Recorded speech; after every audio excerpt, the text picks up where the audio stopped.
Oke, selamat datang dan selamat berjumpa teman-teman dalam video penjelasan ini. Eh, Minggu lalu kita sudah mencoba untuk belajar mengenai penyelesaian masalah transportasi dengan 3 tahapan, yaitu mencari penyelesaian layaknya, kemudian kita melakukan cek optimalisasi, dan kemudian ketika belum optimal, kita akan melakukan revisi tabel. Kemarin kita sudah membahasnya, terus di video yang satunya juga sudah saya berikan tentang penjelasan untuk revisi tabelnya, dan hari ini kita akan, atau dalam video ini, kita akan mencoba membahas mengenai masalah-masalah khusus atau kasus-kasus khusus dalam masalah transportasi, apa saja yang perlu kita ketahui bersama. Oke, hari ini ya seperti yang saya sampaikan tadi, kita akan membahas mengenai kasus-kasus dalam masalah transportasi. Setidaknya di sini nanti akan ada 5 masalah atau 5 kasus dalam masalah transportasi. Di sini akan saya jelaskan dulu secara umum, gambaran umumnya. Nanti setelah itu kita akan mencoba untuk memahaminya satu persatu dengan contoh yang ada. Nah, teman-teman perlu ketahui dalam kasus masalah transportasi, setidaknya ada 5. Yang pertama berkaitan masalah transportasi tidak seimbang, kemudian adanya jalan rusak, adanya alternatif penyelesaian, kemudian adanya penalti atas permintaan yang tidak terpenuhi, dan yang terakhir adalah berkaitan dengan masalah memaksimumkan. Nah, untuk yang pertama berkaitan dengan masalah transportasi tidak seimbang, nah ini seperti yang teman-teman ketahui bahwa dalam masalah transportasi, dalam tabel atau soal yang diminta, nanti pasti akan ada permintaan dan juga adanya kapasitas atau sumbernya. Nah, ketika di situ terjadi nilai yang tidak sama antara permintaan dan juga kapasitas atau sumbernya, maka masalah atau soal tersebut tergolong dengan masalah atau kasus transportasi dengan masa yang tidak seimbang, masuk ke kategori yang tidak seimbang karena antara jumlah penawaran, jadi antara misalkan di sini nanti ini ada supply, terus ini misalkan kan kita membuat tabelnya ya, terus nanti di sini kita ada demand-nya, permintaannya. Nah, ketika misalkan ini adalah A, ini B, ketika A tidak sama dengan B, nah nanti akan terjadi suatu masalah yang tidak seimbang. Baik entah nanti permintaannya yang lebih banyak ataupun sumbernya yang lebih banyak. Nah, itu jadi kasus karena kalau tidak seimbang nanti tidak bisa kita selesaikan. Nah, caranya nanti ketika idenya, nanti kita bahas lagi, tapi di sini idenya ketika tidak seimbang, jika misalkan permintaannya itu lebih besar, lebih banyak daripada persediaan, berarti nanti kita harus menambah suatu baris di sini. Jadi nanti kita akan menambahkan suatu baris, nah di situ adalah yang disebut dengan baris semu. Nah, ketika ternyata persediaannya yang lebih banyak, sementara permintaannya yang lebih dikit, nah nanti kita harus menambah suatu kolom. Kolom di sini ditambahkan lagi, jadi kolom semu. Nah, jadi untuk menyelesaikan masalah tidak seimbang, tergantung yang lebih banyak apa, itu tinggal kita berikan baris semunya atau kolom semunya. Nanti kita bahas. Itu idenya dulu ya. Oke, nah itu yang pertama. Yang kedua, adanya jalan rusak. Nah, apa yang dimaksud dengan adanya jalan rusak? Nah, di sini itu yang berkaitan dengan kasus yang jalan rusak ini biasanya itu ketika ada suatu jalur, misalkan dari sumber yang pertama atau sumber I lah seperti itu ya katakan, dan juga misalkan akan ditujukan atau dikirim ke tujuan J seperti itu atau tujuan B terserah. Nah, tapi ternyata jalur itu tidak bisa dilalui. Kalau dalam konteks nyatanya, misalkan ada pabrik di Yogyakarta eh, akan mengirimkan barangnya ke Semarang. Ternyata tidak bisa langsung dari Jogja ke Semarang, dia harus muter dulu ke Solo. Nah, baru seperti itu. Nah, itu berarti kan ada jalur yang tidak bisa dilalui karena tidak bisa langsung ke Jogja Semarang, mungkin karena ada jembatan yang rubuh atau adanya penutupan akses dan sebagainya. Nah, kalau masalah seperti ini, bagaimana cara menyelesaikannya? Nah, nanti untuk apa istilahnya ya? Untuk penyelesaiannya di sini nanti karena kita kan tahu bahwa karena adanya jalan yang rusak tadi, otomatis tidak ada pendistribusian barang yang melalui jalur tersebut. Karena tidak ada jalur yang tersebut, maka dalam soal atau dalam kasus nanti kan tidak ada biaya distribusinya atau tidak ada biaya transportasi yang melewati jalur itu. Karena tidak ada, bagaimana kita menyelesaikan? Nah, nanti kita menyelesaikan akan mengandaikan bahwa nilai pendistribusian pada sel tersebut, pada jalur tersebut, dengan suatu bilangan atau suatu nilai yang bilangan positif yang sangat besar. Jadi kita akan mengandaikan nilai CIJ tersebut pada jalur tersebut itu sebagai suatu bilangan positif yang sangat besar. Kenapa bilangan positif sangat besar? Karena tentu nanti pasti kalau diandaikan itu biaya transportasinya sangat besar, nanti tidak akan dilalui. Nah, itu idenya ya, idenya. Nanti prakteknya kita bahas setelah ini. Nah, setelah itu ada yang ketiga, berkaitan dengan alternatif penyelesaian. Nah, kalau alternatif penyelesaian ini berkaitan dengan penyelesaiannya nanti, apa ya istilahnya, hasil distribusinya itu yang mendapatkan nilai optimal itu lebih dari satu. Jadi maksudnya ketika kita menghitung, menyelesaikan, melakukan langkah-langkah sesuai dengan yang kita pelajari kemarin, ternyata nilai optimalnya itu ada dua dengan pendistribusian yang beda. Misalkan kita cari, kita dapat pendistribusiannya seperti ini, nilainya optimal. Terus kita coba cari, ternyata pendistribusiannya yang berbeda, tetapi nilainya sama, dan itu yang paling kecil. Jadi ada lebih dari satu penyelesaian optimalnya, pendistribusiannya, yang menghasilkan nilai optimalnya. Nah, biasanya ciri-cirinya ini dapat kita lihat dari sini. Biasanya nanti untuk sel bukan basisnya, apa ya, bisa dikatakan bahwa itu tadi nilai sel bukan basisnya ini sama dengan 0. Nah, jadi jika ada dalam tabel tersebut, untuk yang sudah optimal, terus kita cek, ternyata ada nilai ini, sel bukan basisnya yang nilainya 0, berarti apa itu tadi namanya, akan ada alternatif penyelesaian. Jadi bisa lebih dari satu pendistribusian yang berbeda dengan nilai optimalnya satu. Maksudnya dengan nilai terendah, nilai pendistribusian paling kecilnya itu ada dua caranya. Jadi nilai minimumnya misalkan 1000, nah itu didapat dengan pendistribusian dua cara yang berbeda. Nah, itu berkaitan dengan alternatif penyelesaian. Nah, yang keempat, kasus keempat itu penalti atas permintaan yang tidak terpenuhi. Nah, jika teman-teman perhatikan di kasus yang pertama, tadi masalah transportasi tidak seimbang, itu akan ada dua kemungkinan, yaitu permintaannya yang lebih besar atau penawarannya yang atau sumbernya, kapasitasnya yang lebih besar. Nah, ketika kapasitasnya lebih besar, itu tidak akan berpengaruh karena kan tidak akan ada biaya pendistribusian, karena tidak akan didistribusikan, istilahnya seperti itu ya. Tapi kalau permintaannya yang tidak terpenuhi, jadi misalkan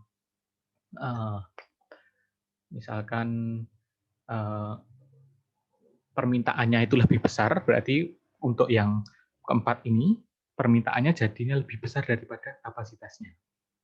Nah, karena adanya permintaan yang yang lebih besar, tentu biasanya nanti dalam soal akan ada informasi diberikan denda. Nah, itu nanti ya tinggal di denda yang dinyatakan dalam soal tersebut nanti kita anggap sebagai suatu biaya distribusinya. Nanti tinggal kita selesaikan. Nah, itu idenya. Nanti bisa kita coba lihat bersama di kasusnya. Oke, terus kasus yang kelima itu adalah berkaitan dengan masalah memaksimumkan. Nah, jika teman-teman perhatikan bahwa soal yang kita kerjakan tadi itu adalah kita akan meminimumkan total biaya pendistribusian barang tersebut dari sumber ke tujuan. Nah, bagaimana jika masalah yang kita kerjakan adalah kebalikannya? Berarti kebalikannya adalah memaksimumkan. Kalau memaksimumkan tentu bukan memaksimumkan biaya pendistribusiannya ya. Nanti biasanya di tabel atau di soal itu yang ditampilkan itu adalah keuntungannya. Jadi nilai-nilai CIJ itu dianggap sebagai suatu keuntungan. Maka akan dicari berapa keuntungan maksimum yang bisa diperoleh oleh pabriknya dengan mendistribusikan barang-barang sesuai dengan aturan agar mendapatkan pemasukan atau mendapatkan nilai keuntungan yang maksimal. Nah, itu idenya. Soalnya jika memaksimumkan keuntungan. Nah, apa yang perlu dilakukan secara umum? Langkah-langkahnya sama, Mas Yan, tetap menggunakan metode-metode yang sudah kita pelajari tadi, 3 langkah besar yang harus dilakukan apa saja, ya itu langkah-langkah pengerjaannya. Namun dalam pelaksanaannya nanti akan ada sedikit variasi. Nah, di sini ada dua hal yang bisa teman-teman lakukan. Yang pertama yaitu mengubah soal yang memaksimumkan menjadi minimumkan. Jadi misalkan soalnya sudah diberi cerita, diberi tabel seperti ini, berarti nilai tabel CIJ-nya di situ adalah keuntungan. Nah, yang langkah yang pertama yang bisa dilakukan adalah mengubah soalnya, yaitu dari memaksimumkan menjadi meminimumkan. Jadi kita anggap soal tersebut jadi minimum. Kalau kita anggap soal itu jadi minimum, nilai CIJ pada soal tersebut akan kita ubah menjadi min CIJ atau bisa juga 1/CIJ. Jadi tabelnya tinggal kalau nilai keuntungannya itu 1, berarti nanti kita ganti min 1 dan seterusnya. Itu nanti kita lihat lagi ya. Nah, itu ide yang pertama. Selain itu teman-teman juga bisa mengubah algoritmanya. Karena kemarin ada beberapa langkah-langkah yang bisa dilakukan kan. Yang misalkan kalau untuk metode Northwest Corner itu tetap tidak ada perubahan. Jadi tetap bisa dikerjakan dengan apa istilahnya? Dengan langkah-langkah metode seperti di Northwest Corner itu tidak akan ada perubahan yang perlu dilakukan. Nah, kalau untuk yang biaya terendah, kalau di biaya terendah untuk meminimumkan, kemarin kan kita mencari biaya yang paling kecil untuk selnya. Nah, di sini kebalikannya. Nanti kalau kita mencari maksimum, berarti kita akan mengisinya dari biaya yang tertinggi. Jadi kebalikannya. Nah, kalau untuk metode FAM, di langkah pertama kan kita akan mencari selisih dari dua biaya terkecil kalau yang di FAM meminimumkan. Nah, kalau untuk memaksimumkan dengan metode FAM ini kita akan mencari selisih dari biaya terbesar. Nah, kemudian kita akan mengisi mengisi selnya itu dari kebalikannya juga dari biaya yang tertinggi. Kalau kemarin meminimumkan berarti kan kita mengisikannya pada langkah ketiganya kita akan mengisi pada sel yang terkecil. Kalau untuk meminimumkan kemarin ya. Nah, kalau kita mau memaksimumkan dengan menggunakan metode FAM ini, ya tinggal ini. Kita lakukan ini. Tapi kalau kita mau tetap menggunakan langkah yang sama seperti di meminimumkan, nah kita tinggal mengubah ininya saja, nilai CIJ-nya menjadi min CIJ. Nah, teman-teman boleh menggunakan langkah yang pertama ini, juga boleh menggunakan langkah yang kedua dengan mengubah algoritma. Tergantung teman-teman apa istilahnya sukanya atau lebih prefernya ke yang mana. Nah, itu gambaran atau ide dasar mengenai bagaimana menyelesaikan atau Apa yang perlu dilakukan jika menemukan kasus-kasus dalam masalah transportasi yang nanti kita akan temukan entah dalam soal, entah dalam kejad ke apa, dalam kehidupan nyata yang ingin kita selesaikan. Nah, selanjutnya saya akan sedikit memberi gambaran, teman-teman bisa mengeksplor. Nah, di sini seperti yang saya sampaikan tadi kan, tadi ide dasarnya sudah teman-teman pahami ya. Nanti jika masih ada yang bingung, akan saya beri forum diskusi di LMS. Silahkan teman-teman menyampaikan pertanyaan, berdiskusi di situ. Teman lain yang mungkin punya ide, punya jawaban, mengetahui bisa menjawab juga, memberi penguatan kepada teman-teman. Nanti jika ada yang kurang tepat, akan saya luruskan seperti itu. Nah, ini tadi berkait yang pertama yang kita tadi bahas bersama kan berkaitan dengan masalah kasus transportasi yang tidak seimbang, ya, yang tidak seimbang. Nah, kita akan coba lihat contohnya. Nah, di sini, kalau di sini contohnya kan, misalkan di sini ada suatu persewaan mobil. Nah, di sini ternyata persewaannya ada dua, yaitu A dan B. Misalkan rental A dan rental B. Terus ada 4 pihak yang mau menyewa, pihak 1, 2, 3, 4. Nah, masing-masing penyewa membutuhkan 9, 6, 7, dan 9 buah unit mobil. Nah, ternyata pihak A, pihak rental A dan B hanya mempunyai kapasitas mobilnya 15 dan 13. Nah, jika kita buat tabel matriks transportasinya, misalkan ini berarti kita lihat di sini ya, kita tambahkan misalkan di sini adalah kapasitasnya ya, kapasitas. Nah, tadi A hanya 15 mobil. Terus yang B 13 mobil. Padahal permintaannya di sini kita permintaan untuk saya buatkan dulu.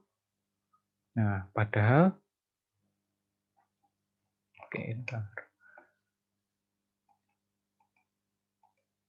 padahal permintaannya di sini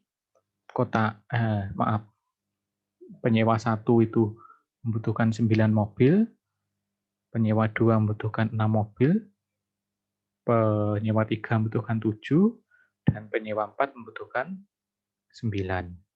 Oke, sebentar saya buat dulu. Oke, jika kita total,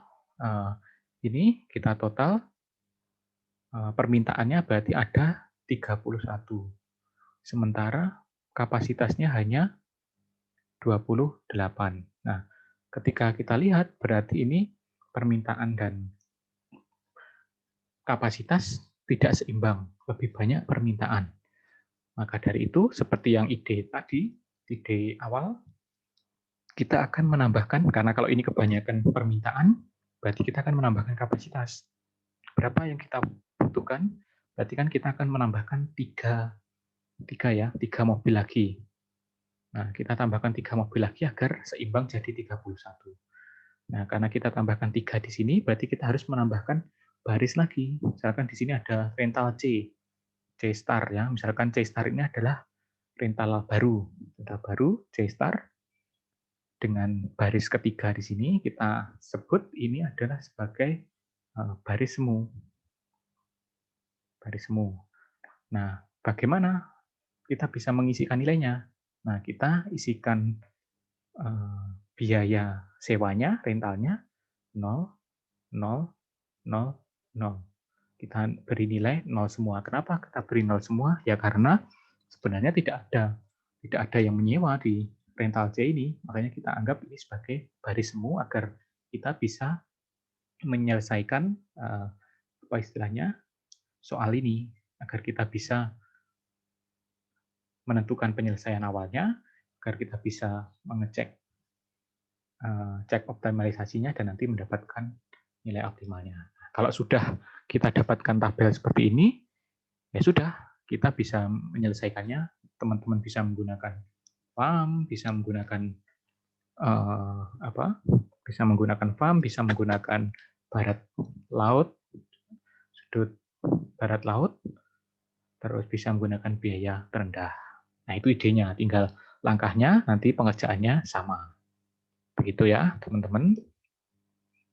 Itu langkah-langkahnya. Nah, kalau teman-teman di sini perhatikan, nah, ini misalkan di sini dia akan menggunakan vogel. Ya udah, berarti tinggal dilakukan dengan langkah vogel. Ini kan sudah ada 3. Nah, di sini kalau teman-teman perhatikan, ini adalah C ini adalah baris semu. Nah, udah tinggal dikerjakan. Ini tadi adalah kapasitas yang kita tambahkan kan. Awalnya kan aslinya ini. Nah, tinggal kita tambahkan 96. Oke, terus dikerjakannya ya langkahnya sama. Gitu teman-teman. Nah, nanti silahkan ini dibaca, dicoba, dilihat-lihat agar lebih paham lagi. Tapi langkahnya sama dengan kemarin. Kita belajar yang kemarin. Itu ide kasus yang pertama ya, teman-teman. Terus kita akan lihat kedua. Nah, yang kasus kedua adalah jalan yang rusak. Seperti yang saya sampaikan tadi, bahwa pada kasus ada jalan yang rusak ini, kita tidak akan bisa mengirimkan suatu barang tertentu ke tujuan tertentu karena apa? Karena misalkan ada kendala tidak bisa dilewati. Nah, itu biasanya atau juga kalau dalam soalnya itu nanti tokonya tidak akan mau menerima dari pabrik ini, jadi hanya mau menerima dari pabrik yang kan ada 3 pabrik, terus ada 2 toko ya kita misalkan terus toko yang ke-1 tidak mau menerima dari pabrik A, itu juga akan menjadi kasus pada jalan yang rusak ini. Nah, kalau kita lihat di sini contohnya saja ya, misalkan ada sebuah perusahaan lokal, misalkan A, B, C ini adalah perusahaan dengan memiliki 3 cabang, kemudian akan menjual produknya ke 4 toko yang berbeda, 1, 2, 3, 4. Nah, terus biayanya akan ditampilkan di sini. Nah, kenapa dari cabang A kedua ini strip dan cabang C ini ketiga ini strip di sini di tabel? Karena ini kan tabelnya tadi menyatakan biaya pengiriman. Nah, ternyata dalam kasus ini toko 2 tidak mau menerima produk dari cabang A dan produk 3 tidak mau menerima dari cabang C. Hingga dalam tabel ternyata ada kita lihat tanda strip ini ya. Artinya tidak ada pengiriman dari cabang A ke toko 2 dan tidak ada pengiriman dari cabang C ke toko ketiga. Nah, kalau seperti ini kita kan belum bisa apa istilahnya belum bisa menyelesaikan kasus ini. Nah, kalau misalkan kita mau menyelesaikan kasus ini, seperti yang saya sampaikan tadi, kita akan memisalkan biaya pendistribusian di jalur ini adalah dengan suatu nilai M. Nah, M di sini apa? M di sini adalah bilangan bulat positif besar, yang sangat besar. Yang sangat besar. Kenapa kita anggap ini sebagai bilangan positif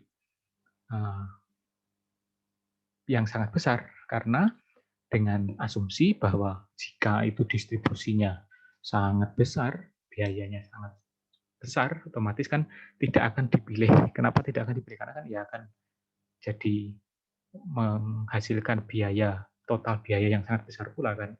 Jadi tidak pasti nanti tidak akan pilih. Tapi agar bisa dikerjakan, diselesaikan, berarti kita perlu memberikan nilai distribusi, memberikan nilai pada sel ini sebagai suatu nilai M, yaitu bilangan positif yang sangat besar. Nah, kalau dari sini, kalau sudah seperti itu, ya sudah tinggal kita apa istilahnya, kita selesaikan dengan cara yang sama, bisa menggunakan metode apa, metode Vogel, metode biaya terendah, terus ataupun northwest corner, itu sudah sudah bisa kita selesaikan. Nah, kalau di sini misalkan, nah ini kalau misalkan di sini, nah, toko masing-masing permintaannya, di sini misalkan permintaan, ini untuk toko A itu ada 220, kemudian toko 2 itu ada 240, kemudian toko 3 125, toko 4 ada 200. Kapasitas produksi tiap-tiap cabang adalah 360. Di sini A 360, kemudian B 120, dan C 400. Coba kita simak di sini 400, 120, 120, 520, 880 ya. Totalnya 880. Terus kalau permintaannya ada 460, 660, 775 ya. Ternyata jika teman-teman perhatikan, ini masih belum, ini dua kasus yang jadi satu. Tidak seimbang dan juga ada jalur yang tidak bisa dilalui. Karena itu perlu juga kita menambahkan suatu di sini kita tambahkan karena permintaannya lebih banyak, kapasitasnya lebih banyak, berarti kita akan menambahkan suatu kolom semu. Karena ini kan tadi ini totalnya 880, terus yang permintaan ini tadi ini hanya 775 kalau tidak salah ya. Nah, berarti di sini kan masih kurang 95 agar totalnya ini sama. Agar sama berarti kita akan tambahkan di sini kolom semu. Misalkan permintaan semu. Nilainya berapa? Nilainya 0. Nah, sudah seimbang, sudah nilainya yang ini juga kita masukkan, sudah tinggal kita selesaikan dengan cara yang sudah. Begitu ya, teman-teman. Oke, itu kasus yang kedua. Kasus yang ketiga, kita akan, kalau kasus yang ketiga tadi berkaitan dengan, ini adanya penalti atau denda. Jadi seperti yang saya sampaikan tadi, jika permintaannya itu lebih besar daripada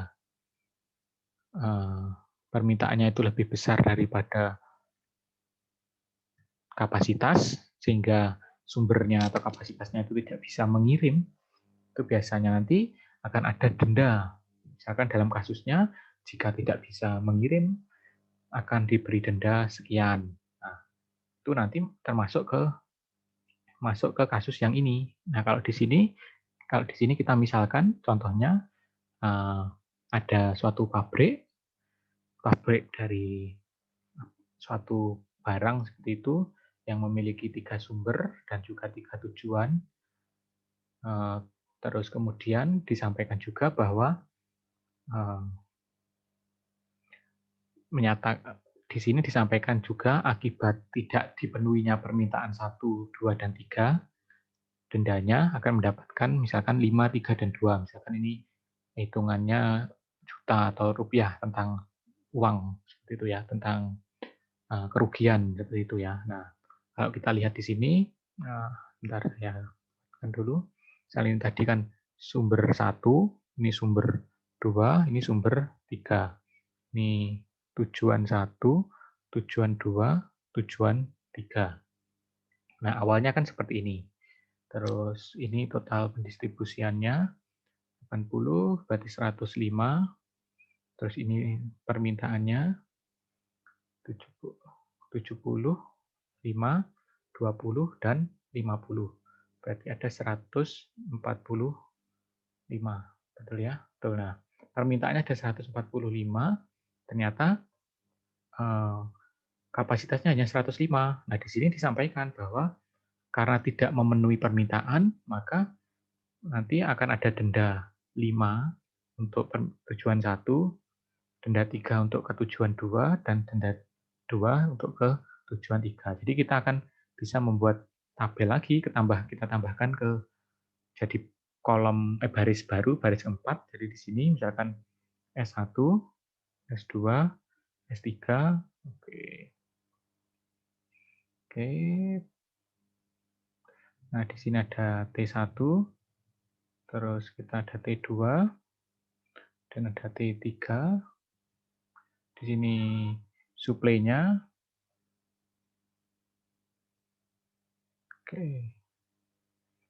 Nah, di sini tadi kan 5, 1, 7, kemudian 6, 4, 6, ada 3, 2, 5. Ini tadi kapasitasnya.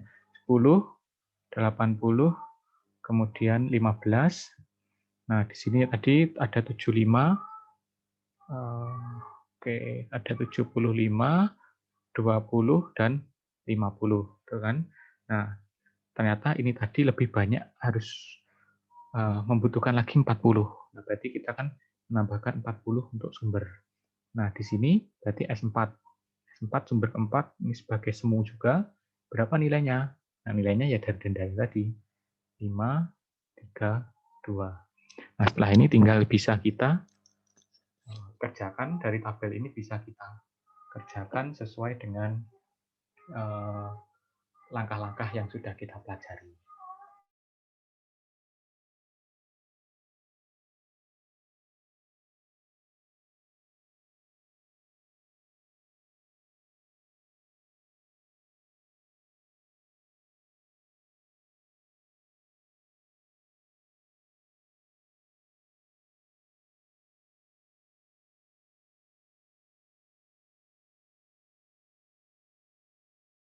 Oke, selanjutnya yaitu ya teman-teman untuk langkah yang ketiga, masalah tentang penalti ini tadi, adanya denda. Terus yang ketiga, nanti untuk penyelesaiannya sama ya, tinggal teman-teman latih untuk cara menyelesaikannya seperti apa. Kalau ini konsep ide membuat tabelnya yang akan kita kupas seperti itu. Oke, itu tadi sudah.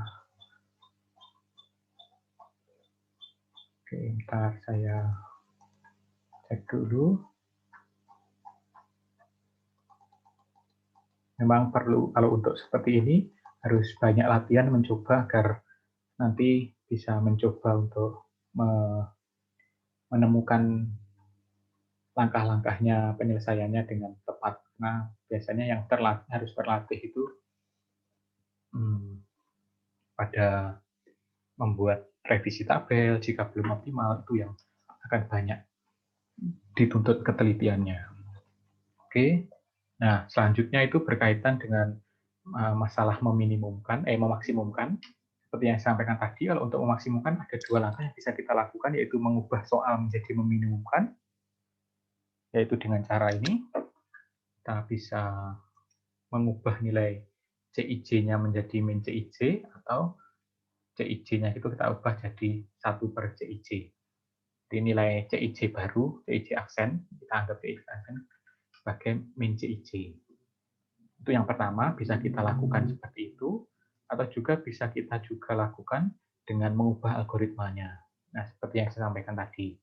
Nah, kalau kita lihat, misalkan di sini sudah diberikan tabel seperti ini ya, kasusnya, dengan misalkan dari pabrik 1, 2, 3 didistribusikan ke agen 1, 2, 3, 4, 5, 6. Kemudian ada biayanya seperti ini ya, atau tabel yang diberikan seperti ini. Nah, kita mau memaksimumkan ini.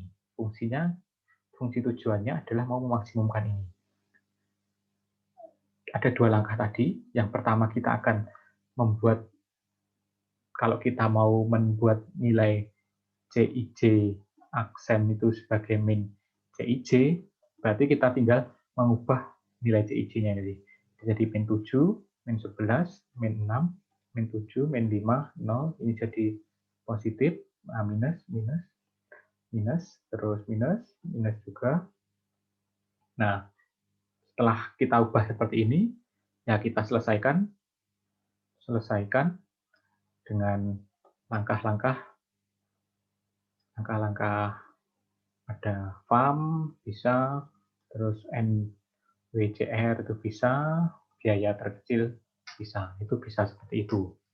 Nah, tapi kalau teman-teman tidak mau mengubah nilai ini yang ada di dalam ini, ya bisa saja. Tapi syaratnya teman-teman harus nanti ketika melakukan langkah-langkahnya yang perlu dilakukan, diperhatikan di sini ya.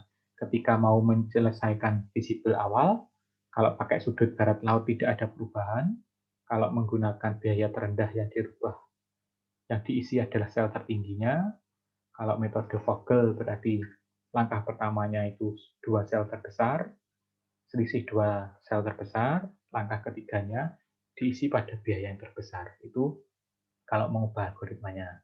Pengecekan optimalisasinya juga akan berubah, yaitu awalnya memaksimumkan, itu akan optimal jika ininya berubah negatif. CIJ, nah ini kalau kita yang sudah sering kita kenal, ini U, ini V, tergantung nanti soalnya ya, tergantung referensinya. Kalau di sini, kalau kita selama ini, di sini kan kita akan CIJ dikurangi UI dikurangi PJ itu kurang dari sama dengan 0. Nah, ini jika ketemu seperti ini. Nah, kalau ini belum kita masih menemukan nilai yang ada positif, nah berarti masih ada nilai optimal yang bisa dicari. Kita lakukan revisi lagi. Itu kalau kita mengubah algoritma ya. Tapi kalau kita tidak mengubah algoritma, kita hanya cukup mengganti nilai ininya, distribusinya dengan negatif CIJ atau super CIJ. Nah, itu teman-teman konsepnya. Jadi silahkan nanti dieksplor, dipelajari.